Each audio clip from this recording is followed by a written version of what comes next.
Hi everybody and welcome back to the Graves Girl Chronicles. We are on our third video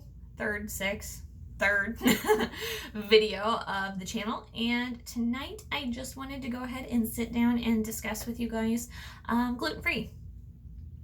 I don't know if many of you are gluten-free as a way to manage some of your symptoms of Graves and Hashimoto's, but I know I am. And mainly my doctor had recommended a gluten-free lifestyle really when we just knew that I had the Hashimoto's. A lot of times Hashi's is ramped by inflammation, at least per my endocrinologist, that it is a lot of times ramped by inflammation. My aunt also suffers from Hashi's, and when her inflammatory response is ramped, a lot of times she is a little more symptomatic as well. So my endocrinologist had recommended that I try a gluten-free lifestyle. Now, I was one of these people that loves bread. Anything carb. I mean, if it's bread, if it's baked, I loved it. Donuts, oh my goodness. Love a good donut. I really kind of shuddered to think of never touching another one of those ever again. Well, I can definitely tell you one thing. I have touched them again since going gluten-free. I really found that sometimes you've just got to kind of indulge in those cravings every now and then, because the more you really do deny, if you give a little taste, you go right back on the wagon and you stay on the wagon a lot longer. At least that's how it had been for me. I went on this huge gluten binge in October. So I've been gluten from about the middle of June all the way up to the middle of October. And I went on vacation to Branson, Missouri, and there is a Hertz Donut Company in Branson, Missouri. There is not a Hertz Donut Company anywhere close to where I live, and I freaking love donuts. And they have this thing called the Maple Bacon Long John. And I had visions of this Maple Bacon Long John, so I was like, you know what, I'm gonna go in there, and it's a really cool place. It smells wonderful. So I ended up getting me like a dozen or like dozen and a half Hertz donuts, which granted I was going to bring them home and share with my family, but when they're gourmet fancy donuts and fun donuts, you gotta sample them all, you know, even just a little bit. Well, a little bit becomes half a donut, becomes a whole Maple Bacon Long John, followed by another Jesus like churro donut. Yeah, I think I ate half the box of donuts by myself. And 2 days later, I couldn't move. I was so bloated. My face was like puffed up and like totally round. My eyes were like swelled and puffy. Every joint in my body ached. My back hurt so bad. I mean, I just literally felt like I was pulled through a knothole backwards.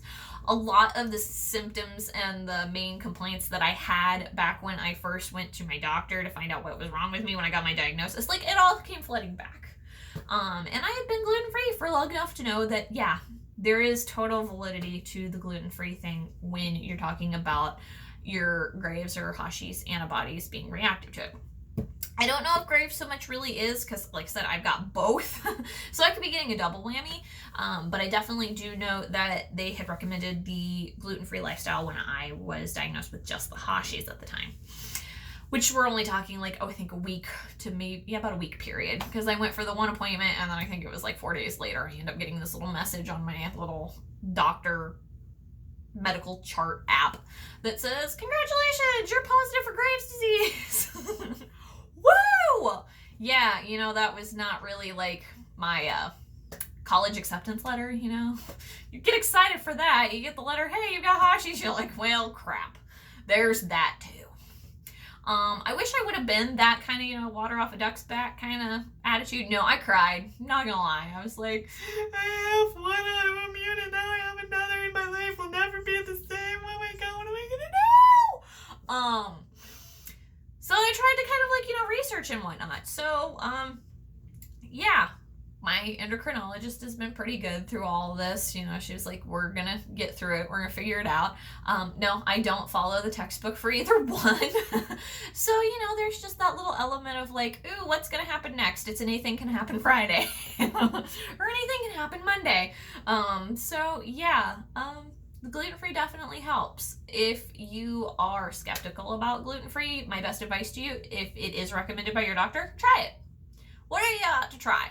And I mean, are you going to be successful in that first week of like eating absolutely no gluten? No, you're not, because it is a learning curve of figuring out what has gluten. Miracle Whip mayonnaise has gluten.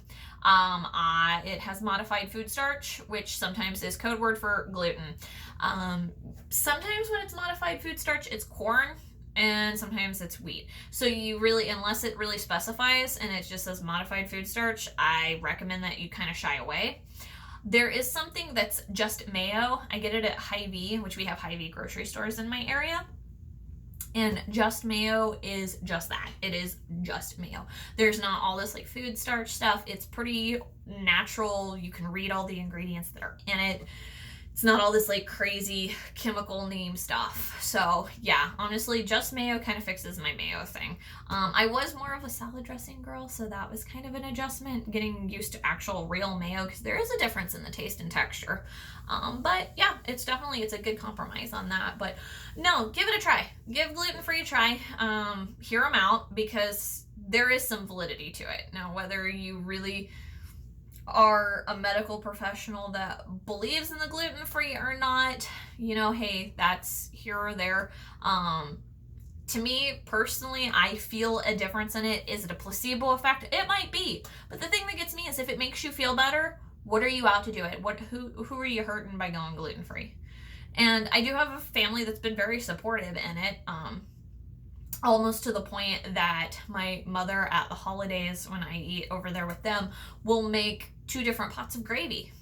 But now she actually only makes one, because the gluten-free gravy actually is tastier than the real deal.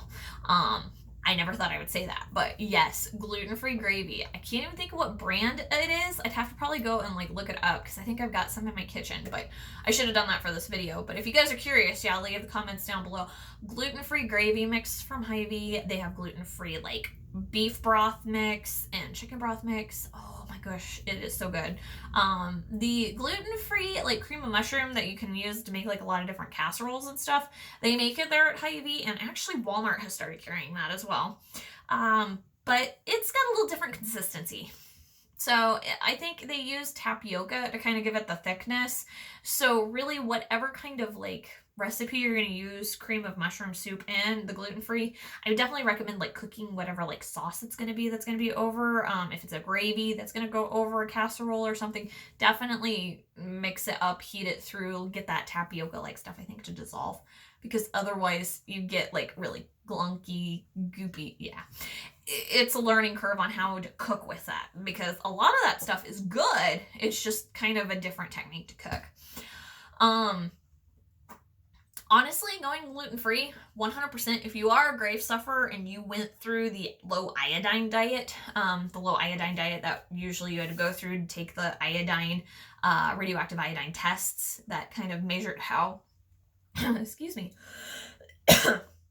measured how your thyroid was using iodine. That is like super strict. Like when you can make it 2 weeks on that diet, that you've got to be 2 weeks on the low iodine, and then you get to go through the test, and then when they tell you like they could have to redo it, so sometimes your endocrinologist like makes you continue that beyond the test, that's rough, because you can't have dairy. And it's not because there's iodine in the dairy, it's because they wipe the cow's udders down with iodine and a little bit gets in the milk, and then they tell you, no, you can't have dairy. I'm a dairy freak, I'll admit. I love my ice cream, I love my cheese. Oh, I really love my cheese. And all I could think about in them 2 weeks was having visions of ice cream. And I think Dairy Queen was doing some kind of like Jurassic Park, like peanut butter and chocolate blizzard. And if you put peanut butter and chocolate together, I'm yours forever. So yeah, oh my gosh, peanut butter and chocolate is the most delicious thing on the whole dang planet. So I had visions of that nice little thing. So yeah, that was torture, because I got it on the last day that Dairy Queen was offering that special blizzard, because I had my test, and then I ended up asking my one doctor, and she said that I didn't have to continue it after that test, and I could go ahead and get my ice cream. So we left the appointment for the radioactive iodine test, went directly to my endocrinologist's office. I asked her if I could go off the iodine free. She said I was free to, and then we stopped at Dairy Queen on the way home. It was fabulous. But yeah, honestly, gluten-free is going to be easier to get on and maintain than any kind of low iodine diet, because that is just like some insane torture right there. And I will admit, I didn't even suffer. My mom found a way to make a gluten-free angel food cake and barbecue sauce and salad dressing and stuff. So like, I mean, I had hamburger patties, like organic hamburger patties with the approved barbecue sauce that my mom made, angel food cake, and then breakfast was just the only thing that was rinse and repeat.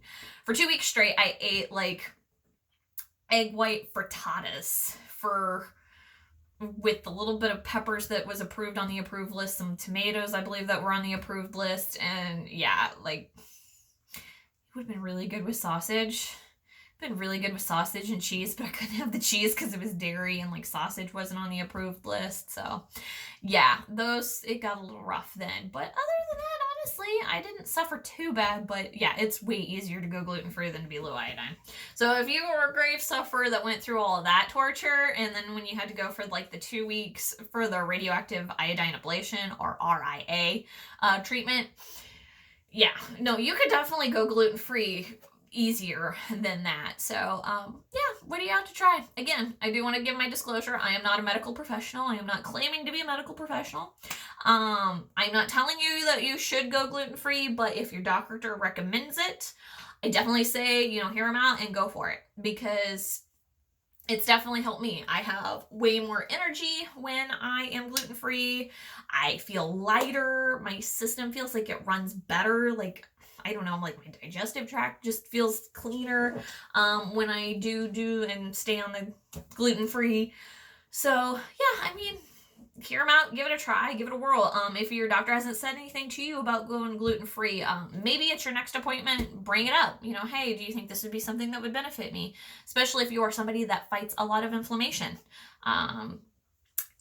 Gluten-free definitely helps on lowering the inflammation. So does tart cherry juice and tart cherries. And that is one thing, since receiving the Graves' ophthalmology diagnosis, that I have been doing. I've been trying to stay a little bit more strict on the gluten-free, with the exception of my Taco Bell binge this last weekend.